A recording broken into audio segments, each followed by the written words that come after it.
this is by far the most blood, especially with the chainsaw. Oh my goodness. Yeah, I've never had that much blood. That was insane. But I love, I love it. I Yeah. love torture, and I love that aspect of horror movies. I mean, ultimately, it's a revenge movie. Obviously, I love violent movies. I love making my films full of blood and violence, but I don't really take any joy really in like the torture and the suffering.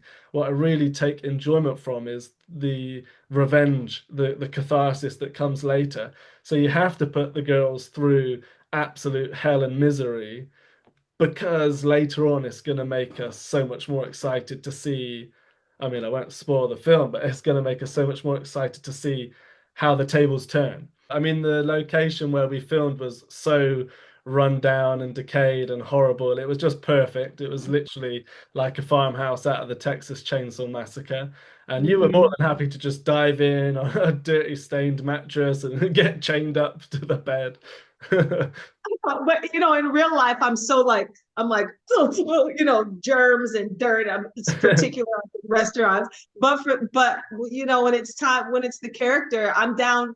I'm down for anything. Let's go because I'm serving the character, and Mhm. it really helped. I'm glad that you mentioned the rundown location. That helped. It was very uncomfortable. Uh, I was cold, and it was damp and just dirty. I mean, I had to even get a tetanus shot. There was so much rust everywhere, and where the abandoned house we found the couch and the mattresses was utterly disgusting. But when it was time, I mean, I was down to get in that couch, get on the bed, because the character would be in that situation. And Yeah. so it just helped me more get into character, really. Like if I were to go there today, I'd probably not even walk in. I'd be so grossed out. But when it was time for filming, it was just so stellar, so perfect and wonderful, really. Shall we quickly tell people about the movie? What they're in for and what they should expect from this movie. So two girlfriends are leaving their homes in South Carolina, and they are going off to Texas. One of the friends, which is the character I play, her name is Sherry. She's a aspiring singer, and we're leaving our parents. And on the way to Texas, all hell breaks loose. We stop at the wrong place, the wrong time, and that's where the film takes off. I think you and the whole cast really were like completely fearless, not just with obviously diving into the blood and the sweat and all of that sort of stuff and the dirt and the grime, but also just with like the content and the subject matter of the movie in itself. I mean, obviously I wrote the lead character Sherry for you, and I knew that you could deliver that intensity all the way through the movie, but Annabeth is also a really, really difficult character. So we were really lucky to get Madison. We never had worked with her before, and she just came in and did an insanely good job. She was such just a beautiful person inside and out, just Mm-mm. wonderful, loving and caring, and that carries into her acting. She's just so wonderful to work with her. I mean, it was a dream. I love the driving scenes. It was so fun being with her in the car the whole day, going back and forth. She's just awesome, just a great character and a great person. Yeah. And then playing really the main villain is Scott, who we've worked with together before, twice before. He's been in two of the movies that you and me have done together before. And Scott plays two characters in the movie, actually. Maybe you can talk about that. Yeah, Scott's the best. I just hope that when I'm his age, I'd like to still be acting. I can, do as well as he does. Uh-huh. And you give him so many lines and paragraphs, and he gets them all. He's fantastic. I love working with him. So he plays two characters, Bocephus Rex and Wyatt Rex, which are actually brothers in the movie. One is our main villain at Cassini Ranch, and the other is the town sheriff. Obviously, a dirty sheriff. He's a dirty cop, and bless his heart, Scott would have to go in and out of. He'd have to change his teeth every time The twin brother has regular teeth, and Bocephus has like three teeth. So he would be in his car because we're in this disgusting ranch. I mean, there were mirrors, but he needed the light and things to put the teeth in his mouth. So he'd go back and forth, and he just did a fantastic job. He would be so mean as Bocephus, and then he'd have to, which Wyatt ends up being really mean as well. But to be honest, I don't know how he did it. If I could do that at 75 years old, whoa, wow! I just give him so much credit. Another really great person on and off the screen. He's so sweet, so wonderful, so hardworking, and I Yeah. just learned so much from him every time. Because we were doing shots where we would have to shoot all of Bocephus and then he'd have to change his costume, change his teeth, and then he'd have to shoot all of Wyatt, all within the same shot. So it was time consuming. But I just had this really cool idea that the two of them, the two characters could both be played by Scot. Um, and then, I mean, I don't want to spoil the movie, but I'll just say this: you actually get to play two separate characters in the movie as well, two very different from each other characters. But I think that's all I'll say about it. Um, Casting your family uh, as your mother, I was really excited to tell you that we'd got Gloria Lynne Henry on board. I don't know if had you seen Phantasm 3 before I cast Gloria in the movie? I hadn't seen it yet. For me, when I was a teenager, the Phantasm franchise, they were like my favorite horror movies. So when it came to writing a character to play your mum, I was thinking of like, who were black leading ladies from, like sort of to me, the horror movies I grew up with. And Rocky in Phantasm 3 is like just such an amazing badass character. And I can think of like no one more badass to come in and play your mum in the movie, and so Gloria agreed to come do the film, which was amazing to have her there. She was so fantastic to work with. In fact, before we filmed, I got her email. You gave me her email, and I contacted her. We were able to work on different things together before we started filming.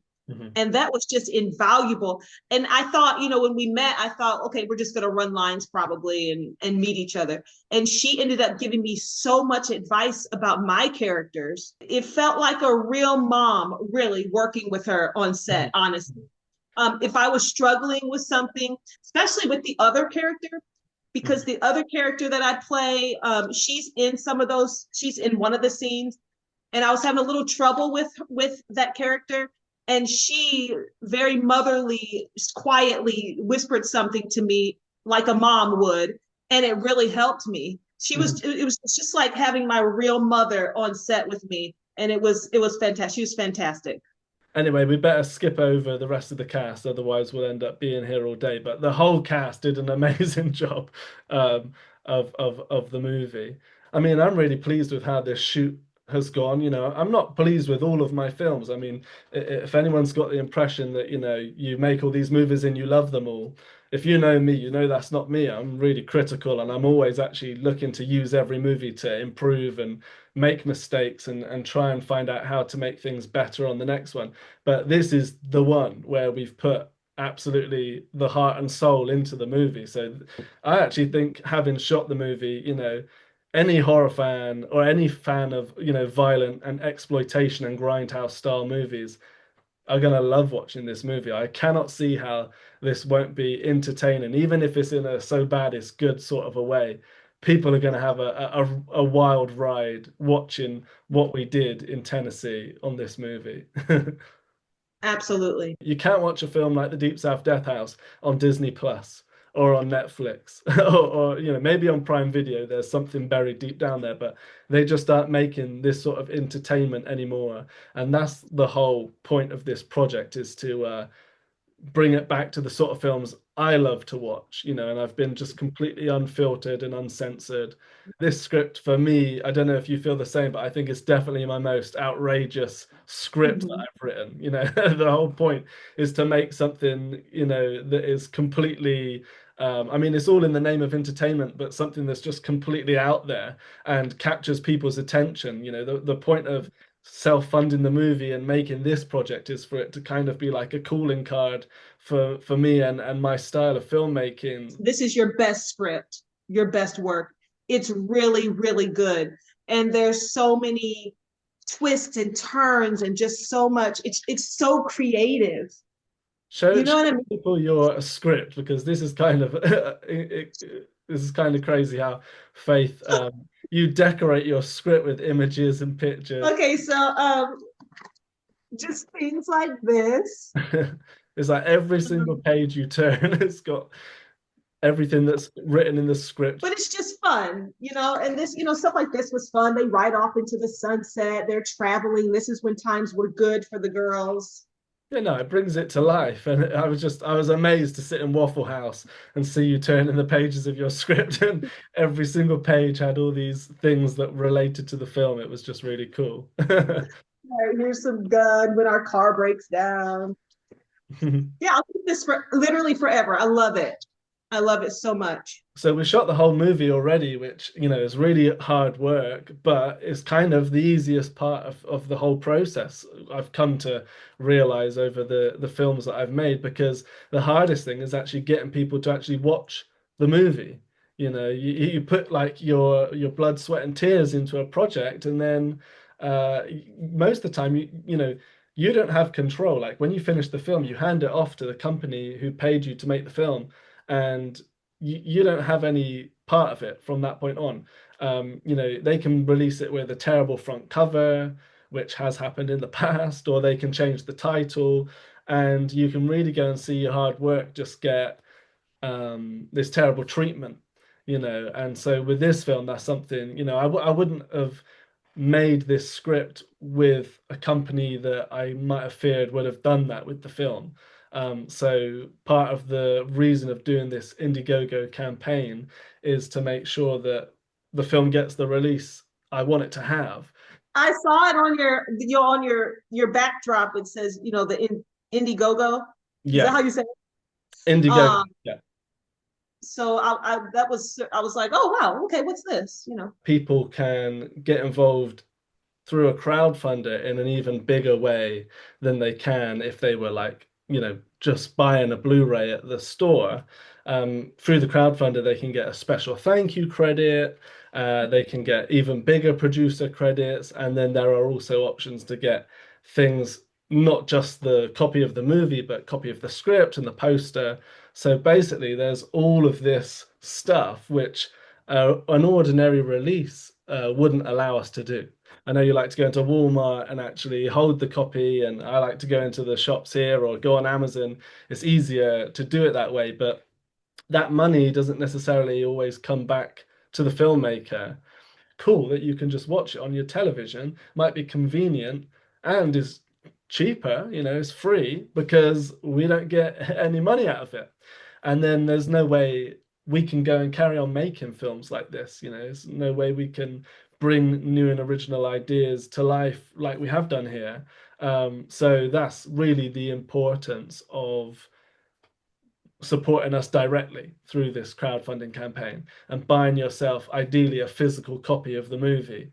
I feel like the way we can get people to watch it is by spreading the word. You know me, I go crazy because you know what? I believe in every project that I get to do, every movie, and which most of our movies have been with you. I believe in broadcasting it and promoting like crazy. Well, anyway, Faith, thanks for coming on here and talking to me. I hope everyone will go now and click the link and support the movie and get involved in the Deep South Death House. All right, let's play them the trailer.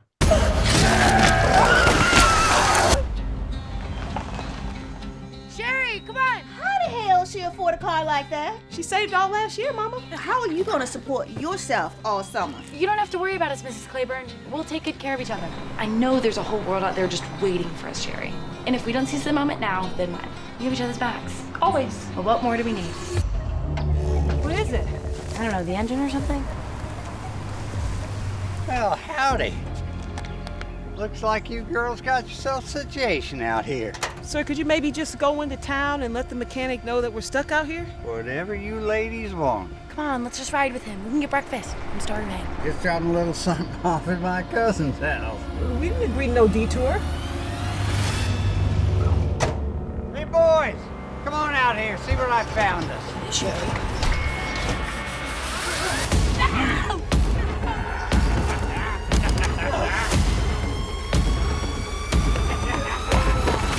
You're now the property of Cassini Ranch, understand? You gotta do anything me and my cousins tell you to do. You try to escape, we're gonna beat your ass and add another 20 days. I don't want to be here for 20 days. What'd they do to you? I got this whole county wrapped around my little finger. Please let me go, Sheriff. You shut the fuck up, you little bitch. You're getting out of here. Some hillbillies over in Georgia done kidnapped Sherry. You ain't getting out of here that easy.